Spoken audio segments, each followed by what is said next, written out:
What's going on, guys? I'm back with another Valentine's Day review, and today we're going to be talking about a film that I've seen for the first time now and can confidently say is one of my favorite rom-coms of all time, Fever Pitch.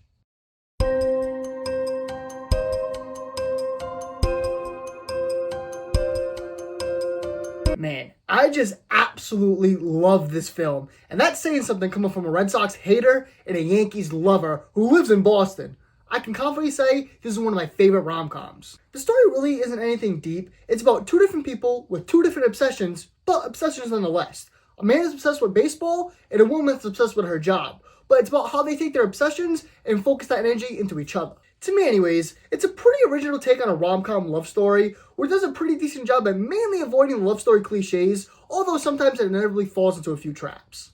As mentioned, it explores our two main characters' main interests, while also having some really cool and fun messages and subplots about the sport of baseball, and also how a relationship can work at times. And for that, it was a really, really fun time. The film moves at a really great pace and was pieced together really nicely while having some really fun and sweet moments between the characters. The story itself was enough to get by as a decent movie, but what really elevated it to the next level was the character work, mainly with Jimmy Fallon and Drew Barrymore.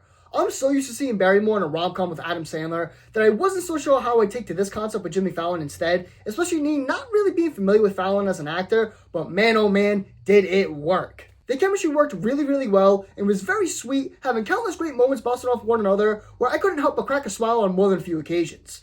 Their chemistry and relationship was so well recognized that it was so easy to get invested into both of them together and also individually. I honestly really appreciated how they demonstrated that although you can have some hobbies and interests alone, you need to be able to get yourself interested or at least appreciate your partner's interest as well, and that was greatly demonstrated all throughout the film, with Fallon showing his passion towards Barrymore's career, but digging even deep with Barrymore getting introduced into Fallon's baseball passion. To kind of back onto that point, what they also did really well and balanced well was show that sometimes you need to be able to put those interests aside and really focus on one another and what's truly important. Another really good aspect of the character work was the turmoil that they encountered.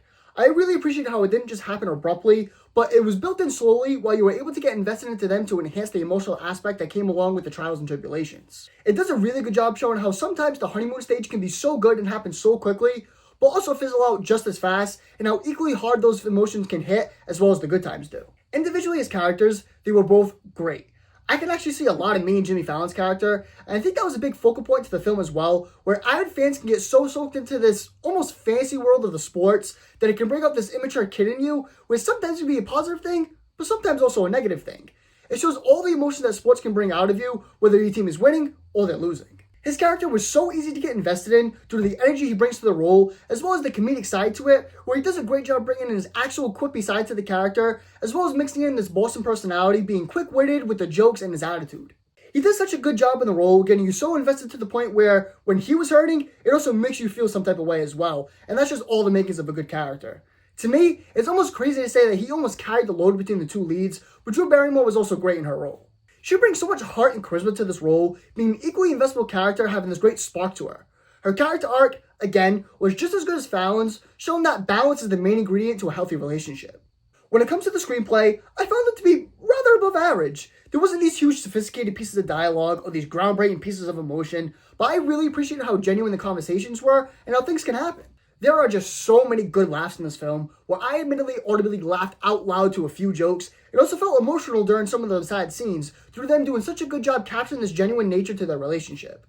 Now, although I had so much fun with this film, it unfortunately isn't perfect. As mentioned, the film does a good job in mainly avoiding the main tropes of the genre, but inevitably, there are some predictabilities as the films go on, with how the relationship was going on, how the characters would react with one another, and ultimately, how the film would end.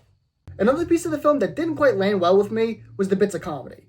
As I always say, comedy is subjective, and ultimately, comedy films will never go 100% on their jokes. But in the case of Fever Pitch, when the jokes don't land, to me, they miss pretty bad and fall pretty flat, almost coming off as cringy and hard to watch at times. Overall, there are a couple of small things that didn't really move the needle for me, like the enjoyable, yet hollow side characters, and the score didn't really hit a home run for me either. But all in all, Fever Pitch was great. I really enjoyed this film. Fever Pitch gets a 7 out of 10 from me. Let me know what you think about Fever Pitch in the comments below, and let me know what film you'd like to see me review next. See you guys in the next one.